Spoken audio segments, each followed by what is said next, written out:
बरारी प्रखंड के जनप्रतिनिधियों ने मनरेगा पीओ के विरुद्ध में प्रखंड का घेराव किया। जनप्रतिनिधियों का आरोप है कि मनरेगा पीओ सत्र सत्येंद्र नारायण प्रसाद के पास जब कभी भी मनरेगा काम को लेकर जाते हैं तो टाल मटोल करता है। जयप्रकाश रजक पूर्व 20 सूत्री सदस्य का कहना है कि सरकारी योजना प्रशासनिक स्वीकृति के बाद भी नहीं दिया जाता है। जब तक फिक्स राशि को वसूल नहीं लेता तब तक स्वीकृत नहीं करता है। जनहित योजनाओं का वर्क कोड नहीं निकलना, लेबर डिमांड नहीं लगने देना, जियो टैक्स स्वीकृत नहीं करना, इस तरह के कई गंभीर आरोप हैं। उन्होंने यह भी बताया कि जिला पदाधिकारी कटिहार, उप विकास आयुक्त कटिहार तथा मनरेगा आयुक्त पटना को आवेदन देने की बात कही। नईम अख्तर वार्ड सदस्य मोहम्मद महबूब, वार्ड सचिव मोहम्मद उमर, वार्ड सचिव तजकेरा खातून, पंचायत समिति सदस्य दीपक कुमार, वार्ड पार्षद नगर पंचायत अनुल हक, पंचायत समिति सदस्य आदि पंचायत प्रतिनिधियों में आक्रोश व्याप्त है। लोगों ने आरोप लगाते हुए कहा कि ऐसे भ्रष्ट पदाधिकारी को यथाशीघ्र स्थानांतरण किया जाए। भारत संवाद से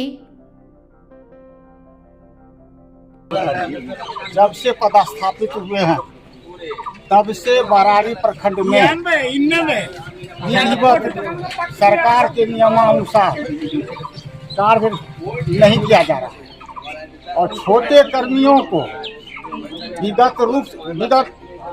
विगत दिनों से इसको परेशान तबाह किया जा रहा है। इनके भय से भयभीत होकर ये कर्मी जो है सहमा हुआ रह करके कार्य करते हैं। जो नियमानुसार काम होता है वह नियमानुसार के विपरीत दिशा में इन्होंने काम कराने की उत्प्रेरित करते हैं कर्मियों को। और कर्मियों को जो है 32 दांत के बीच में उसको रहना पड़ता है और कार्य को संपन्न करना पड़ता है। इन्होंने जो मनमानी ढंग से जो दबाव डाल के कार्य करने के लिए प्रेरित करते हैं, इनके कहने के अनुसार नहीं करने पर कुछ दिनों से मैंडेज को भी जीरो कर दिया जा रहा है। एसडीओ के द्वारा योजना उल्टा दिया जा रहा है। आप मैंडेज बोल रहे हैं जीरो का, योजना उल जा रहा है। राड़ी ब्लॉक में 39 योजना उड़ा हुआ है, लगा दिया है। चलिए हो गेट पे, चलिए गेट पे। ऐसे में तो लेबर को तो माइक निकालो, चलो। रोजगार नहीं मिल रहा होगा ना, लेबर सब बैठल है, सब लेबर बैठा हुआ है। आप इनका बयान लीजिए। कब से हो रहा है सर? ऐसा हो रहा है। इससे पहले जो मज के काम चलता था मनरेगा में, सब लेबर को रोजगार मिलता था, सब लेबर बैठा है, चूल्हा नहीं जल रहा है, यो भटभट करता है। चलिए बोल दिए।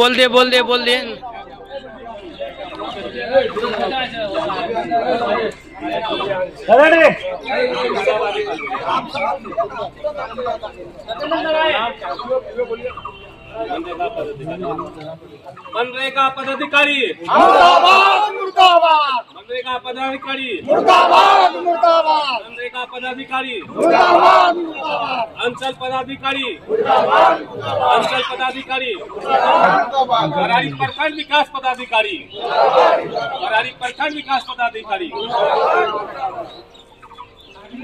उन्होंने वीडियो के मीटिंग में कहा कि ये हमारे यहाँ जेई नहीं है। किनको किया है? ये है जेई को गाली गलौन देता है। ये जेई है, सब लोग को जेई लोग को गाली गलौन मनरेगा के जेई हैं, इसको गाली दी, जनप्रतिनिधि को भी गाली। तो सबसे बड़ी बात है यहाँ जनप्रतिनिधि जब आते हैं इनसे मुलाकात करने के लिए या कोई बात रखने के लिए, ये धमकी भरी शब्दों में उच्चारण करते हैं, जिसका उदाहरण मैं हूँ। मैंने अपने विवेक से उनसे बात करने के लिए आए थे किसी बिंदु पर। इन्होंने कहा कि आप उनसे जाकर के अकाउंटेंट से मिल लीजिए, आप उसको जो भी कहना है अकाउंटेंट को कहा जाए। हमारा कहना पदाधिकारी आप हैं कि अकाउंटेंट है, जो आपने दूसरे तरफ इशारा करके भेजा गया। ये मनमानी नहीं चलेगी और इनके विरोध में कल ही धरना पर बैठने जा रहे हैं। अगर इसकी आकर के सदन में माफी अगर मांग लिया, हम इसको माफ कर देंगे, नहीं तो इसके विरुद्ध इसके विरुद्ध विस्तार पूर्वक बैठेंगे, कार्रवाई की मांग करेंगे। अगर नहीं करेगा, अगर संभव होगा, इसके विरुद्ध न्यायालय में भी जाने का हम तैयार हैं। मेरा नाम जयप्रकाश रजक है, पूर्व प्रखंड की सदस्य बरारी है, जिला कटिहार के। चल और पीटीए साहब दोनों का मिली भगत से ये जो मनरेगा में प्रशासनिक स्वीकृति दिया जाता है उसमें भी माल लिया जाता है, इसका भी जांच हो, चल अचल संपत्ति का जांच हो, पीओ का। हाँ ये भी हो, ये भी ये जांच बहुत किया बढ़िया मुद्दा है। और और यहाँ से से जो हम- वसूली करते हैं उसका भी निगरानी किया जाए। अब सभी लोग असंतुष्ट हैं उनके रवैये हाँ, से। उनको यहाँ से रवैया ट्रांसफर और किया जाए, कार्यक्रम से- बर्खास्त किया जाए। को लेकर के आप लोग का विरोध प्रदर्शन यहाँ पे मनरेगा ऑफिस के सामने कर रहे हैं। देखिए सीधा शब्द में बोलेंगे, जो हमारे प्रधानमंत्री हैं देश के या बिहार के मुख्यमंत्री हैं, जनता के लिए तरह तरह का योजना लाते हैं और यहाँ जो व्यवस्था है, कार्यक्रम पदाधिकारी हो या प्रखंड अंचल पदाधिकारी सब हो, एक यहाँ भ्रष्टाचार का सिर्फ वो व्यवस्था बना है। काम इसीलिए पेंडिंग किया जाता है कि हमको कमीशन मिले, ज़्यादा मोटा पैसा मिले। बरारी ऐसे भी उतने अच्छे नेता के बाद भी हमारा बरारी आज नेता विहीन है, जो हम जनता को ही उग्र आंदोलन पे मजबूर होना पड़ता है। पदाधिकारी जो भी है एक सामंजस्य जनता के बीच में नहीं है, सिर्फ वो दलालों के बीच में वो घिरे रहते हैं। उनका काम है, सिर्फ पैसा है, जितना ज़्यादा काम पेंडिंग करो उतना ज़्यादा कमीशन आएगा। क्या किसी तरह का गाली गलौज भी सुनने को आया है हाँ, कि उन्होंने सुनने किया को है? आया है कि वो अपने निचले पदाधिकारी को खुले शब्दों में गाली गलौज किया है, ये अच्छी बात नहीं है। और अविलंब इस पे अगर कोई सुनवाई नहीं होता है, हम सबको उग्र आंदोलन करने के लिए मजबूर होना। परिचय आपका? राजकिशोर यादव, सामाजिक कार्यकर्ता।